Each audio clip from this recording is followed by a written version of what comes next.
This is a Mary's Hustle production.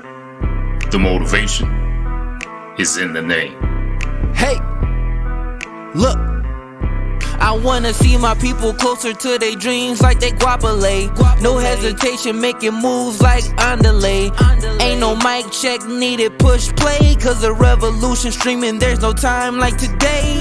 This the original, legendary Blak Cyber Podcast. Yeah, on top fast. Say this the original, legendary Blak Cyber Podcast. Yeah, do not lag.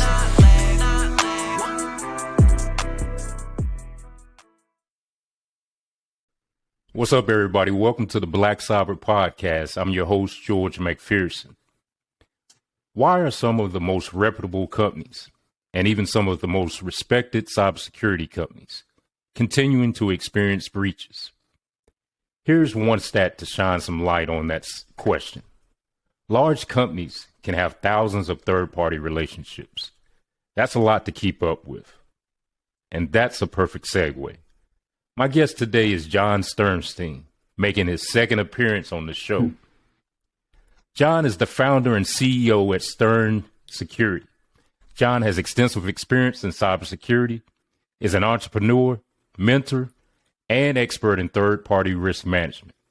Jon has also created Velocity, a 100% cloud-based automated tool that can provide a risk score for multiple vendors in a fraction of the time it takes companies to evaluate even a single vendor. Jon, thank you for stopping by the show once again, and welcome back to the Blak Cyber Podcast. Yeah, thanks for having me. It's great absolutely. To be here. Absolutely.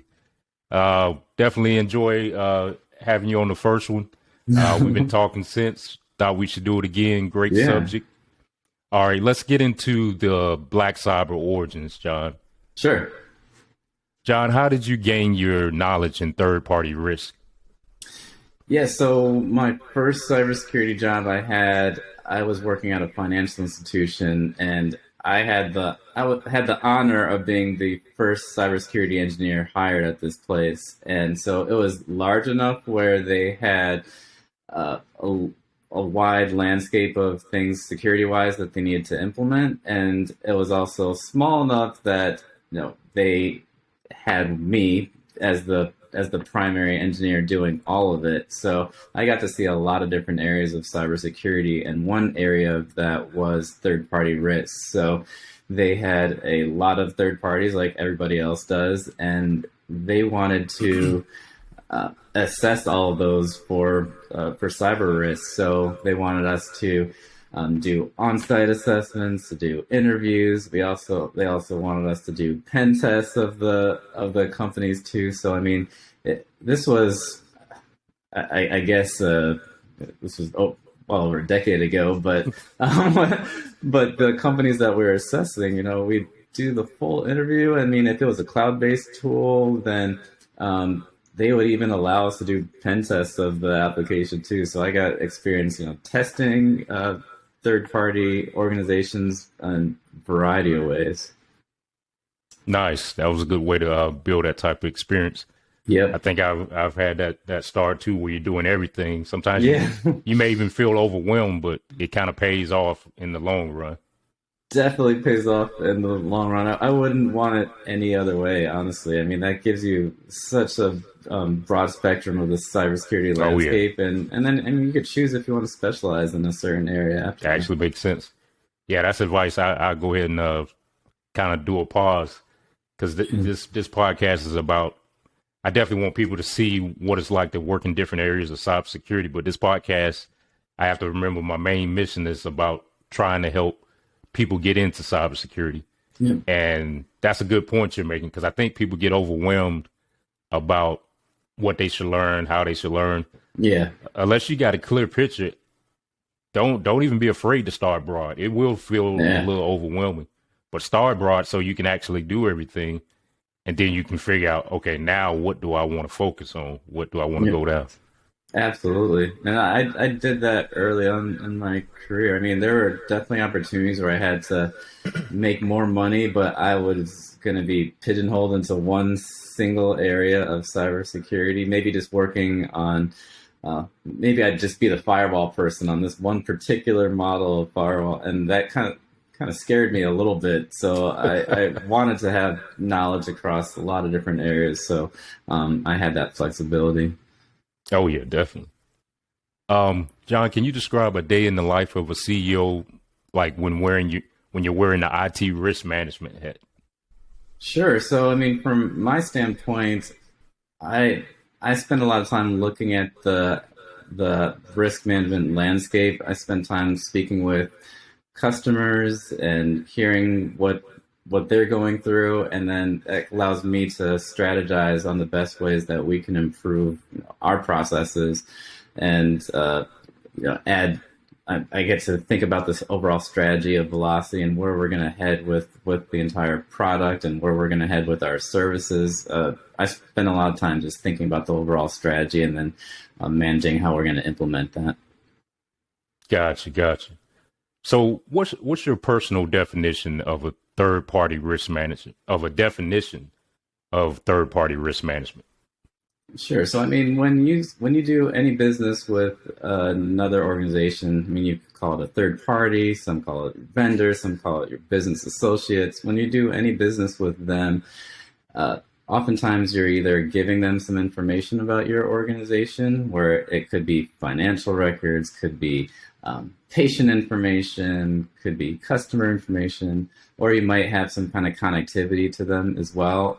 Anytime you're doing business with another organization, you could be opening yourself up to some additional risks. So that whole process of third-party risk management is just understanding all of your third parties that you have. So I mean, some of it's kind of almost like asset management. You're trying to understand all the different third parties you're doing business with, seeing all the different type of data that's going to these organizations, and then you're managing risk. So if one area is really risky, one vendor or one third party is really risky, then you have to think about ways to reduce that risk, whether it's adding additional controls or limiting what they have access to. So that it's a huge job, and it's not very easy, especially for organizations with hundreds or thousands of third parties. But that is the full landscape, managing the risk within all those organizations.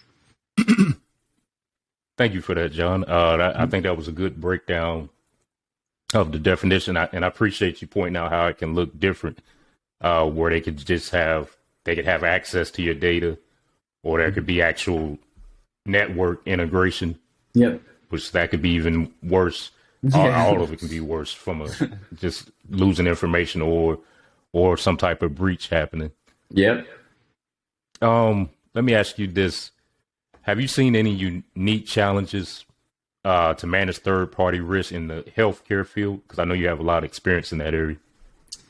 Yeah, I mean, healthcare is unique, I think, because I mean, the data is so sensitive and it's so costly if there is a breach or some type of issue with that. So I think that's really where you get the uniqueness. I mean, if you look at the last Ponymon breach report, I mean, they said that average cost of a breach in healthcare, I mean, it's always been the top industry for cost-wise, but I mean, they recently said it's over $10 million average for breach. I mean, in a single record, they're saying it's over, $400 for a single patient record loss. So it's just the data is so sensitive, and healthcare organizations, they have to rely on third parties, or as they call them, business associates in healthcare.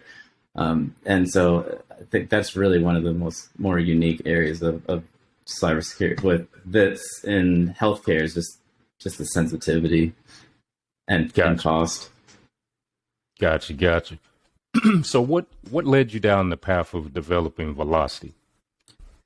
Sure. So, I mean, I did third-party risk management for years. And when I started Stern Security, that was just one part of what we were doing. I mean, we were doing pen testing, risk assessments, we're doing third-party risk. And it got to the point where we had companies asking us to do a lot of these third-party risk assessments. So I was talking with our customers, and I'd say, how long does it take you to do a single third-party risk assessment? And they'd usually say, hey, it takes a long time. I'd say, all right, well, how long does it actually take if you're to take an average time frame? And they usually say, 1 to 2 months to do one of these. And I said, okay, that Wow. makes sense. And so then they would ask us to do the work. And I'd say, all right, well, how many vendors do you have? And they'd say, we want you to do like 300 a year or something. And I said, oh my gosh, right. It takes you 2 months to do this work. I know we'll be able to do it faster because we're focused on it. But I mean, that's not something that's sustainable here. And so basically what we did is we said, hey, we're just going to find a product to do this work for you. And so we looked and we got a list of, there's a lot of products out there that do third-party risk. And so we looked, we got a list, and we just said, you know what, I don't really feel comfortable recommending any of these solutions to the customers because they did not complete the work with the level of accuracy and the,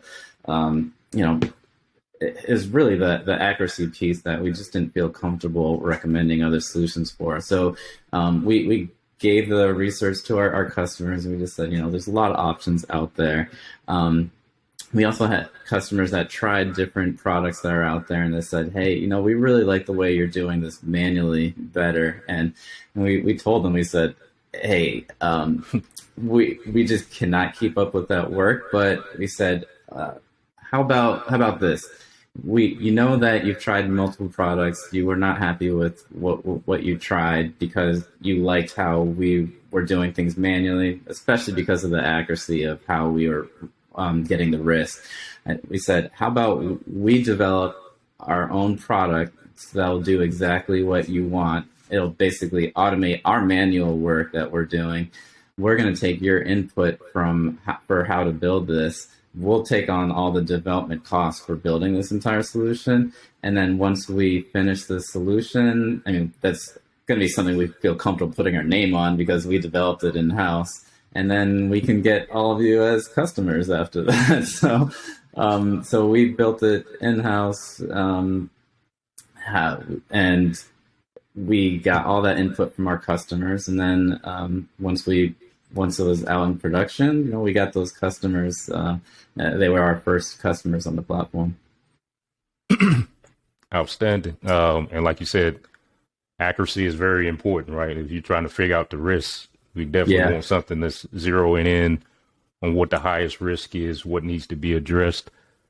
John, so we're going to go into, I'm going to give you a chance to go into the demo, but before we do, just want to point out to everybody, know it's a podcast. For the YouTube, it'll be definitely good to look at the demo, but I think John is going to explain it where it still has some value if you listen to the audio version of the podcast, explaining what Velocity does. John, I'll turn it over to you for the Velocity demo. Sure. And as we're going into the demo, I want to also mention, the other reason why we developed Velocity is, aside from the third-party risk, just doing your own internal risk assessments takes a lot of time to do. We always did fixed price engagements when we were doing our risk assessments, and sometimes we'd go into a customer environment and realize, wow, this risk assessment is going to take a lot longer than we thought, or it would be a single point in time assessment for an organization, and I didn't think that was really helping out organizations to the greatest extent possible. So wanted a way that companies could increase their security posture throughout the year. And it wasn't just like a one-time thing where an auditor would come once a year, throw a report on your lap and say, all right, we'll see you next year. And so we created Velocity to put the power of that back in the customer's hands, so we can do a very efficient internal risk assessment. The customer can see all the gaps that they have and then determine, we need to, implement multi-factor authentication or something. And once they implement that, they don't have to wait till next year to see a new report for that. They can go in Velocity, say, hey, we've completed multi-factor authentication now, and they get these new risk ratings. They could get new reports, and they don't have to wait till the next year's auditors come in to actually show that report to their executive team. And so that's the other area that it's in Velocity as well. It does internal and third party. Okay, John, that's a good call out, because I didn't think of that question, but now that you say it, we're talking about third party risk, which is really important, and it's really overlooked by a lot of companies. Yeah, because they're usually, you have a tendency to focus on your own risk internally, what's going on with your company, but you don't realize because of these relationships and, just kind of like relationships you have that is creating risk. So you kind of concentrate on yourself. But this is a time, like you said, if you want to concentrate on the company itself, the internal part, not just the third party risk. Like if you're doing risk assessments, what does your internal risk as a company look like? Yep. And then you can bounce to the outside and say, okay, now we know we look pretty good. Now let's talk about our relationships with our third party vendors. Yeah. And talk about that. So that's actually, that's really a strong tool to have for us to speed automation, accuracy, and being able to do internal risk assessments and third party risk assessments. Absolutely. But I'll stop interrupting you, John. I'll let you go ahead and get to the demo. Sure. Let me share my screen. All right. Can you see my screen? I see it coming up. Yep. I can see the dashboard, Velocity dashboard.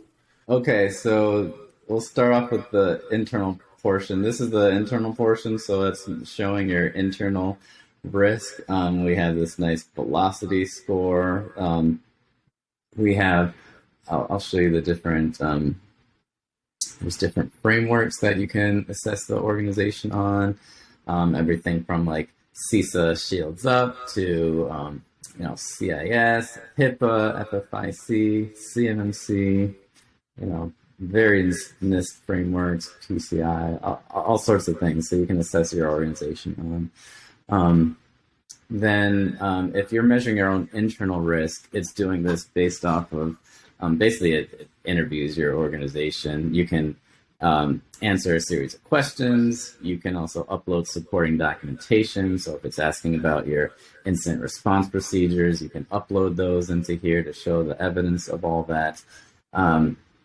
And once you finish any of those frameworks, it gives you this nice dashboard that shows you your strengths and weaknesses, estimates breach costs for your organization.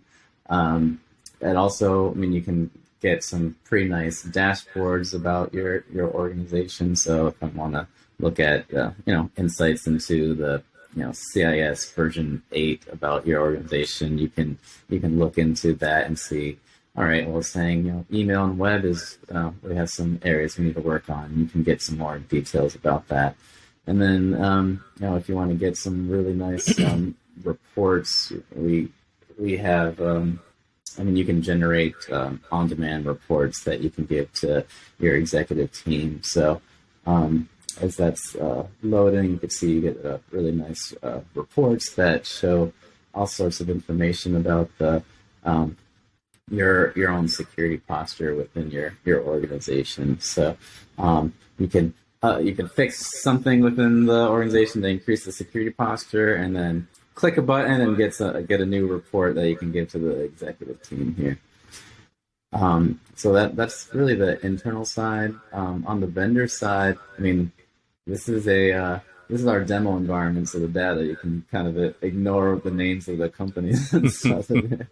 But one thing that we thought was kind of inefficient in the whole process was, everybody's assessing these third parties, and these third parties are receiving all these different types of assessments from all their customers. And so we wanted a place where you can add more efficiency to that. So we had this concept of this vendor directory. So once we assess a vendor, they're in the directory, and other customers can just request access to that information. And the vendor can say, oh yeah, we'll share that information with this other customer, so we don't have to do this assessment all over again.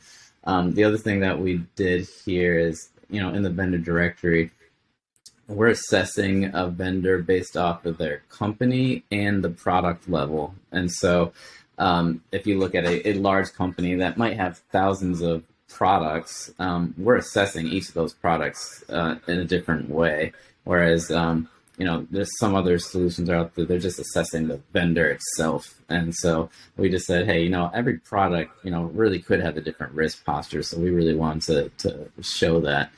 The other thing that we really wanted to show is some finances, to estimate breach costs for these third parties. We also wanted to combine, both an assessment of, asking questions about the connectivity with this vendor to where the data is located, asking all those types of things, but also want to run threat intelligence on these third parties as well. So we're doing a combination of those.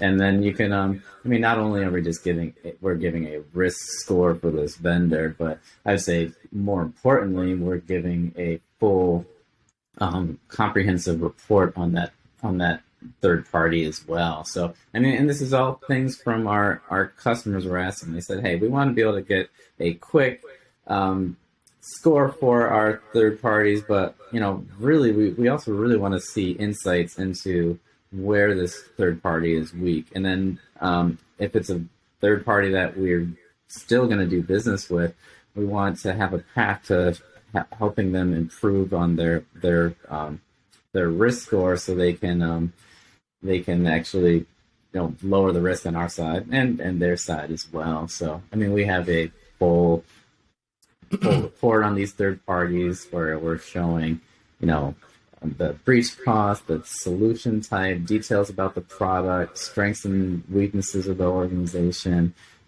types of supporting documentation they can provide, data that's involved with this third party, connectivity information, where data is located, how data is transferred between the companies. And we also put our stamp of approval on it that the data is accurate, whether it's coming from the assessment information. We ask for evidence to support the third party's claims that they have these things in place. But also we collect threat intelligence on that third party as well. And we verify the data for accuracy before it actually ends up in the report for the customer on there. And we also collect things that we're all practitioners ourselves too, so we know what companies are looking for. So we collect data flow diagrams, we collect technical specs for that third party as well, collect audit reports for that third party, and these are things that we always wanted as customers to use, and now we're providing this for our customers as well. And so I'd say we also try to make this as easy as possible. So I think it's a clean interface. That was really important for us to make it really simple and easy to use.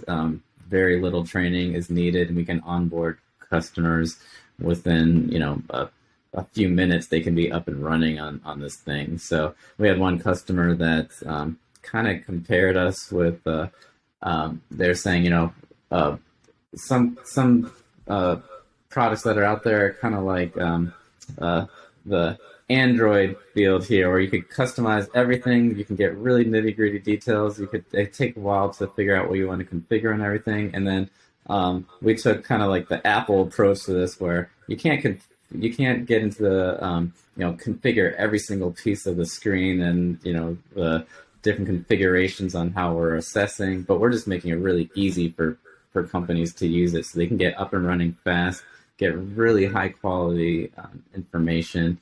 And that was really the approach that we wanted. Customers don't have time to do all this, so we wanted to just make it as easy as possible for them. So yeah, Jon, very impressed with this dashboard. Like you said, it's pointing out, especially for the executives, to see the cost of what some of these breaches are costing. Is color coded, breaks down the different vendors, shows the risk. I did have one question about just somebody that doesn't have, to somebody that looks at this dashboard and you give them the dashboard and it has a lot of good breakdown, where they can get the most value out of it. I know how it breaks down, like you had the green section where it was like strong or good rating, and then you had the red needs improvement. Is there a quick way for them to kind of zero in on that needs improvement to say what's a quick action plan to address some of the risks that we have, like on your dashboard? Yeah, so in the report, we organize everything by risk. So we show the customer and the vendor what they need to do. I guess what are their largest items they can do to increase their security posture. So okay, makes sense. Okay, gotcha. Yeah, and we're pretty big on that. There's a lot of solutions out there that are just putting that out there. Here's the risk, go for it. I mean, we know that at the end of the day, a lot of our customers are still going to use these products, whether they have a larger risk or not. So additional focus of ours is really how to help these third parties improve their security posture. And so we really want to give them insights into how to do that. Gotcha. Makes sense. Great product. Very impressed with it myself. Did you want to show me anything else on the demo portion, or? I think that's mostly it. I mean, we do have a lot of different areas into that. So, but I think at a high level, that's basically it. Thank you, John. Outstanding product. The automation, the speed, the accuracy. This is a game changer. So, as if the demo hasn't done its job, I'm going to ask you, why should potential customers choose Velocity over other vendors on the market? Sure. So, I mean, I think it really comes down to, efficiency, accuracy, and cost. There's a lot of options out there. There really is. If a company's just looking for something quick to check in the box, they don't really care about the accuracy or anything. I mean, and I'm not knocking these companies or anything. There's some companies that just say, hey, our main thing is we just want to make sure we're compliant, and that's really our focus. If that's really what they're looking for, then maybe Velocity is not for them. But we're looking at something that does both efficiency, accuracy, and is cost effective. So we know that it's very costly to have a lot of staff doing this full time, and there are a lot of different areas where the staff can use Velocity to speed up their work. So I'd say the part that we really stand out is that we want to make sure that we have the most accurate solution that's out there. So we stand by the data that we give out there. So when you look at a risk rating, you know that there's a lot of data supporting why we're saying this company has this risk. We want to help your company improve your speed of getting through these, but also helping these third parties increase their security posture. And I mean, when you look out there in the market, you'll see companies that are just doing third party or just doing internal risk. Velocity does both of those. You'll look at companies out there that are just saying, hey, we're just giving a quick risk rating to this entire organization. And, that works for some organizations. But if you actually want to look at the product level of these and saying, we could have a large vendor that has hundreds of products and each of them has a different risk. Maybe one of them has open databases exposed to the internet, but another product does not have those. If you want to really see to that level, Velocity has you completely covered on there. I mean, and this product was created by practitioners and working with our customers to create this. So if you really want something that nails the efficiency, the accuracy, and the cost, then choose Velocity. Absolutely. Appreciate that again, John. Great demo, great product.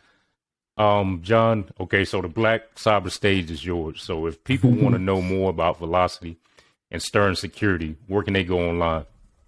Sure. So, I mean, Stern Security is the parent company for all of this. So, I mean, you can go to sternsecurity.com. We have information about our Velocity product and services. I mean, it'll direct you to, velocitysec.com that's specific to velocity.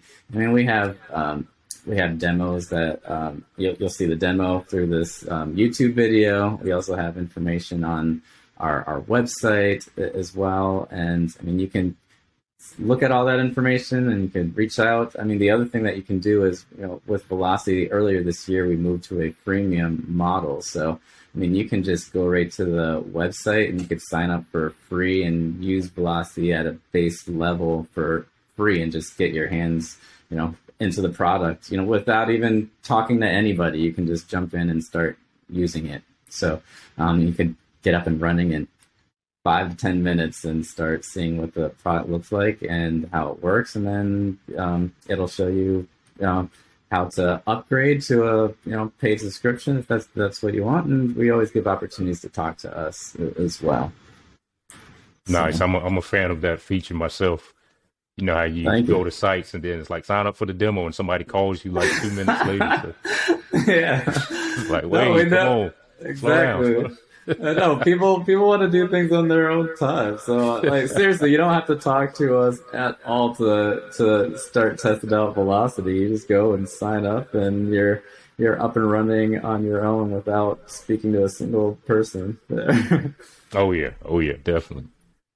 Jon, so I want to thank you for stopping by the Blak Cyber Podcast today. Stopping by again. Thanks for coming back. Definitely enjoyed this.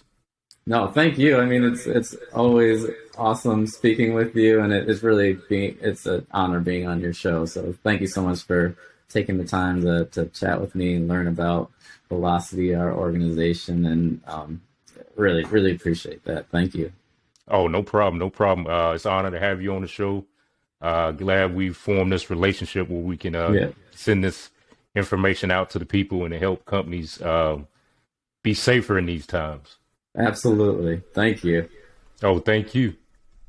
All right. So be sure to subscribe to the Blak Cyber Podcast and also subscribe to Blak Cyber YouTube page. Q Tracks.